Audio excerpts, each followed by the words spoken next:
Bismillahirrahmanirrahim. Assalamualaikum warahmatullahi wabarakatuh. Hari ini kita masih belajar tentang time series.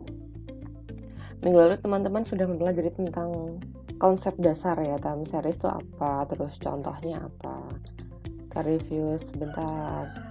Time series itu data yang di record dalam bentuk waktu, misalnya data jumlah kasus bulanan atau data GDP per tahun gitu dan sebagainya. Kemudian ada juga komponen deret berkala nih, maksudnya adalah bentuk dari time series itu nanti bisa mengandung bentuk apa aja komponennya gitu. Ada komponen tren itu bentuk jangka panjang. Kemudian cyclical ini adalah biasanya semacam siklus bisnis yang jangka waktunya itu bisa lebih dari 1 tahun. Terus ada seasonal itu pola yang berulang, biasanya dalam jangka waktu kurang dari 1 tahun. Misalnya apa? Seasonal penjualan sirup ABC pada bulan-bulan puasa, lebaran itu kan meningkat. Itu seasonal, meningkat pas lebaran itu, dan itu berulang lagi polanya pada tahun depan gitu, seasonal.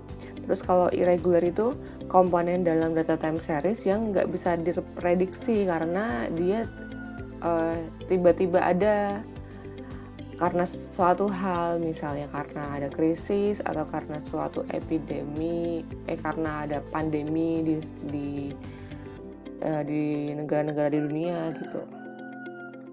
Ini komponen-komponen yang komponen pola data gitu. Dalam suatu data kita biasanya ada komponen ini, ada 4 ini. Tren, siklus, seasonal, dan irregular. Nah, saya mau ngebahas materi time series yang ada di buku Berenson 2012.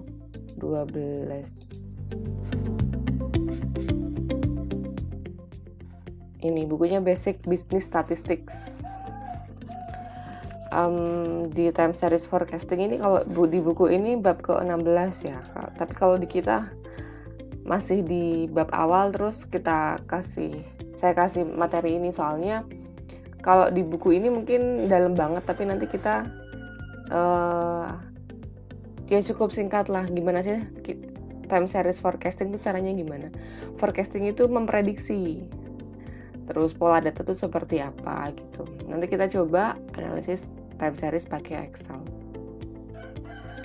Nah, di sini beberapa materinya nih. Yang pertama adalah pentingnya forecasting itu apa.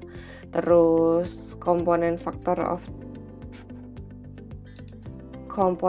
factors of time series model nih, yang trend, cyclical, seasonal tadi itu. Habis itu smoothing. Nah, ini kita nanti bahas nih. Smoothing, kalau cewek-cewek tahu smoothing rambut ya di salon. Kalau ini smoothingnya itu smoothing data. Kita menghaluskan data untuk melihat bagaimana pola data secara umum. Karena kadang-kadang data yang kita miliki itu, ini datanya polanya kayak gimana sih, kok acak-acakan. Nah, so kita butuh smoothing untuk melihat data kita itu mengarah ke bentuk apa ya gitu. Apakah nanti ke bentuk garis lurus, atau ke bentuk kuadrat, atau eksponensial.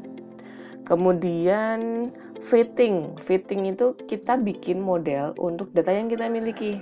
Habis bikin model tersebut digunakan untuk memprediksi.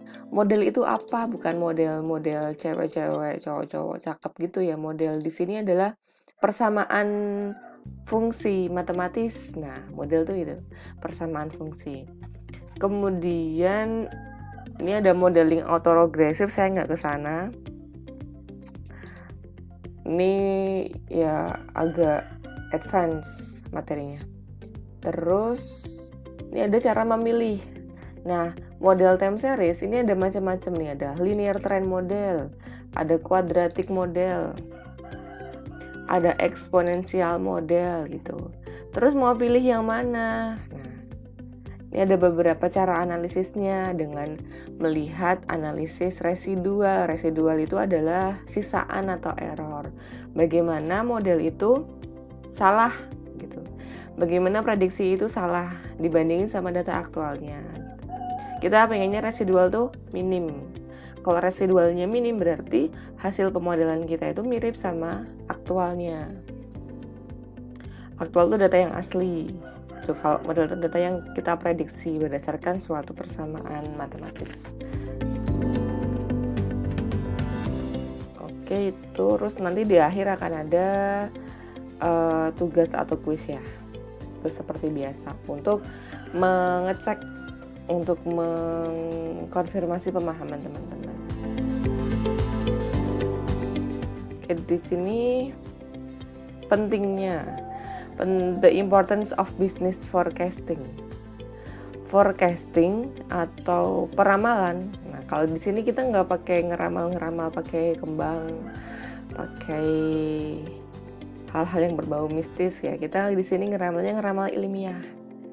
Forecasting itu dilakukan dengan memonitor perubahan yang terjadi over time, yang terjadi antar waktu, dan projecting into the future.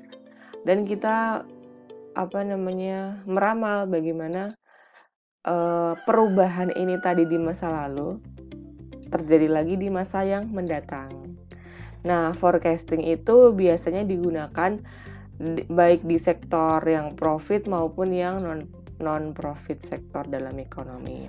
Misalnya, marketing executive of retailing corporation ingin memprediksi bagaimana permintaan produk, kemudian sales pendapatan dari penjualan, terus preferensi konsumen, inventory ini persediaan di gudang. Kita butuh inventorinya seberapa ya untuk misalnya memenuhi demand customer saat lebaran. Nah, ini berdasarkan data di tahun lalu pas lebaran tuh kita dapat penjualan sekian, berarti insya Allah akan terjadi lagi di tahun ini. Ini ada penyesuaian, ada pertambahan jumlah penduduk atau gimana, terus inventorinya seberapa ya gitu. And so on in order to make decision. Jadi intinya forecast ini untuk apa sih? Untuk membuat suatu keputusan berkaitan dengan promosi, lalu strategic planning. Nah, kalau pemerintah ini memprediksi apa ya? Memprediksi misalnya tingkat pengangguran, inflasi, terus produksi, revenue dari pajak untuk memformulasikan kebijakan yang berlaku. Jadi intinya digunakan untuk keputusan di bidang bisnis dan untuk memformulasikan kebijakan oleh pemerintah. Kebijakan sama make decision. Nah, atau misalnya universitas ini memforecast bagaimana penerimaan mahasiswa baru untuk merencanakan apa? Merencanakan pembangunan asrama, fasilitas akademik, kemudian merencanakan rekrutmen dosen, atau membuat bagaimana asesmen untuk kebutuhan yang lain. Nah, ada dua macam pendekatan dalam forecasting, bisa dengan kualitatif atau juga dengan kuantitatif. Kalau kualitatif ini especially important penting kalau kita nggak punya data historis, kalau kita nggak punya data di masa lalu.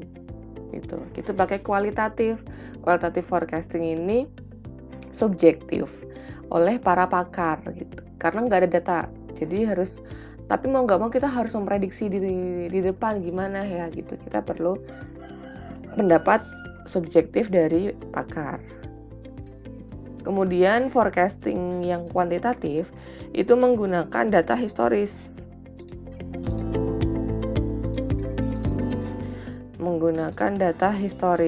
Tujuannya adalah untuk menggunakan data masa lalu dalam memprediksi future value.